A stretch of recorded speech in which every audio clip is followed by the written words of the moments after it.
नमस्कार, मैं हूं अभिजीत, आप हैं न्यूज़ 4 नेशन पर। बिहार में एसआईआर का मुद्दा गर्माता जा रहा है। बिहार में विधानसभा चुनाव इससे ठीक पहले गहन मतदाता पुनरीक्षण के खिलाफ देश में लगातार बवाल मचा हुआ है, तो वहीं बिहार में भी इसको लेकर देखें किस तरीके से पूरा विपक्ष एकजुट नजर आ रहा है। एक तरफ लोकसभा में नेता प्रतिपक्ष राहुल गांधी और बिहार के नेता प्रतिपक्ष तेजस्वी यादव समेत विपक्ष तमाम जो नेता हैं एसआईआर के खिलाफ लगातार बिहार में वोटर अधिकार यात्रा कर रहे हैं। तो वहीं दूसरी तरफ अब सर्वोच्च न्यायालय के आदेश के बाद बिहार के मुख्य निर्वाचन पदाधिकारी जो हैं वो अब 12 मान्यता प्राप्त राष्ट्रीय और राज्य स्तरीय दलों को नोटिस भेजने की तैयारी में है। नोटिस भेजे जाने की प्रक्रिया रविवार से शुरू हो जाएगी। सर्वोच्च न्यायालय ने अपने आदेश में स्पष्ट कहा है कि प्रारूप मतदाता सूची में नाम जोड़ने और सुधार की प्रक्रिया में राजनीतिक दलों की प्रत्यक्ष जिम्मेदारी तय होती है और ऐसे में इसमें राजनीतिक दलों जो है वो सक्रिय भागीदारी होगी, लेकिन वो हर मतदाता को सहयोग करने के लिए बाध्य होंगे। सर्वोच्च न्यायालय के निर्देश के अनुसार मान्यता प्राप्त दलों को इस मामले में प्रतिवादी बनाया जाएगा और उनके अध्यक्ष, कार्यकारी अध्यक्ष, महासचिव को नोटिस की जाएगी। आपको बता दें कि बिहार में चल रहे एसआईआर को लेकर सुप्रीम कोर्ट में सुनवाई चल रही है। आपको बता दें बिहार में उस तरीके से गहन मतदाता पुनरीक्षण का काम चल रहा था, इसके बाद बिहार की सियासत तेज हो गई।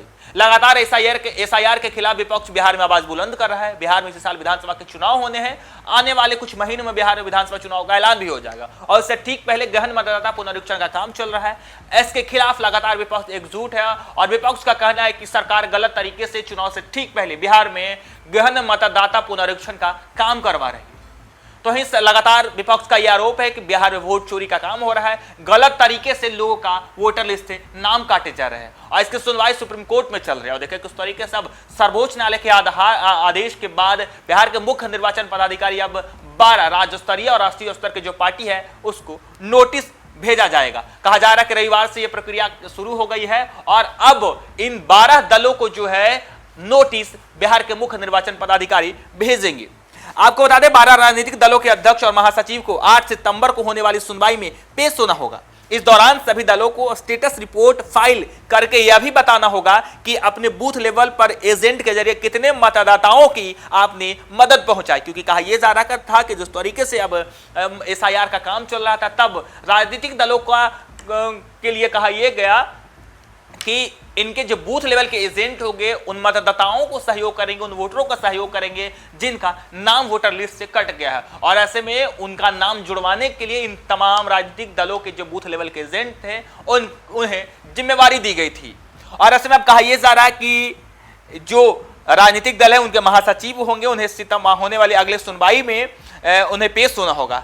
हालांकि कहा यह जा रहा है कि 8 सितंबर को सुनवाई होनी है और इस सुनवाई में इन तमाम 12 राजनीतिक दलों के अध्यक्ष और महासचिव को शामिल होना है। हालांकि इस दौरान सभी दलों के स्टेटस रिपोर्ट फाइल करके यह बताना होगा कि आपने बूथ लेवल एजेंट के जरिए कितने मतदाताओं की जो है कितने वोटरों की मदद पहुंचाई है। बिहार के मान्यता प्राप्त 12 राजनीतिक दलों के पास 16 लाख बूथ लेवल के एजेंट हैं और देखिए किस तरीके से इस अदालत ने अपने आदेश में कहा कि सारे राजनीतिक दल मिलकर अभी तक पूरे बिहार में सिर्फ 2 ही दावे और आपत्ति दाखिल दर्ज कर सके।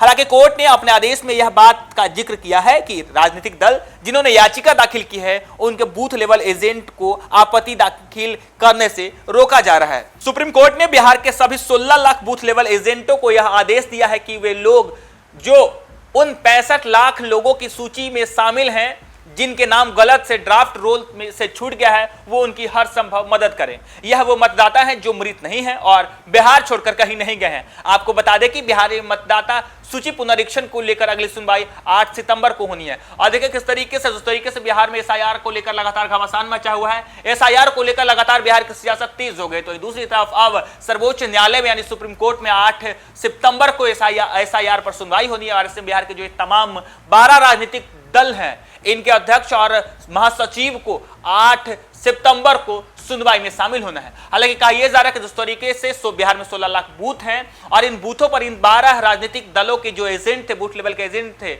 इनके मदद के बाद कहा यह जा रहा था कि जो 65 लाख लोगों का मतदाता सूची से नाम हटा है, जो मृत घोषित हो गए हैं, यानी गलत तरीके से जो आरोप लग रहा है कि बिहार में एसआईआर के बाद जब ड्राफ्ट आई, इस ड्राफ्ट में 65 लाख लोगों का नाम कट गया है और इसमें इन 12 राजनीतिक दलों के जो बूथ लेवल के एजेंट थे, 16 लाख बिहार में बूथ है और इन बूथों पर इनके एजेंट हैं और उन बूथों पर जिनका नाम कटे हैं अब सरकार की तरफ से यह कहा गया था कि निर्वाचन आयोग की तरफ से यह कहा गया था कि जिनका नाम कटे हैं उनका नाम जुड़वाया जाए, लेकिन इसमें भी ये तमाम राजनीतिक दलों के जो एजेंट थे वो विफल रहे हैं। हालांकि कहा यह जा रहा है कि 8 सितंबर को सुनवाई होनी है सुप्रीम कोर्ट में, और 8 सितंबर को जब सुनवाई होगी तो बिहार की ये 12 राजनीतिक दलों के अध्यक्ष, कार्यकारी अध्यक्ष और सचिव इस सुनवाई में शामिल होंगे। फिलहाल बिहार में विधानसभा चुनाव है। बिहार विधानसभा चुनाव को लेकर बिहार की सियासत पूरी तरीके से गरमाई हुई है।